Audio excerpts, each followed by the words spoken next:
আলহামদুলিল্লাহ, আমার ধানের কথা বলছিলাম, যেহেতু বলছিলাম যে আমি ধানের ভিডিও দেবো, এই যে ইনশাল্লাহ। আসলে আমি যেহেতু আগাগোড়ায় ধান করি, ধান দেওয়ার মালিক আল্লাহ। মাশাল্লাহ, এবার খুব সুন্দর ধান হয়েছে। এটা হচ্ছে আমি করছিলাম, এটা আমার অনেক কষ্ট হয়েছে ধান করতে যেয়ে। দেখেন আপনারা, যেহেতু যারা চাষি তারাই জানে। আর আসলে আপনারা সবাই সবাই আমার ধানের কথা বলেন। মাঝে আমার এক ভাই বলছিল যে ভাই এখন কি আপনি ধান করেন কি না। আমি আসলে তাকে বলছিলাম যে ভাই হ্যাঁ করি, যেহেতু অনেক লোক আমার ভিডিও দেখে, অনেক কলেজার টুকরা ভাইরা আমার ভিডিও দেখে, দেখে বলে আলহামদুলিল্লাহ ভালো হচ্ছে ভাই, এগিয়ে যান।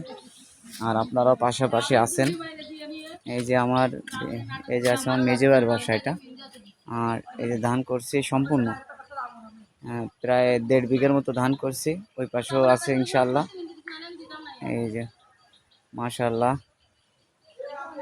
সব ধান আলহামদুলিল্লাহ, ধান খুব সুন্দর ধান হয়েছে। ধান খুব সুন্দর হয়েছে। দেখেন ধান, দেখেন অনেক সুন্দর হয়েছে ধান, অনেক সুন্দর আলহামদুলিল্লাহ। আপনারা সবাই দোয়া করবেন যেন সুস্থ হয়ে ভালোভাবে ধানটা উঠাইতে পারি, কারণ আল্লাহ দেশে, আবার আল্লাহ রক্ষক করার মালিক। ইনশাআল্লাহ আপনারা সবাই দোয়া করবেন,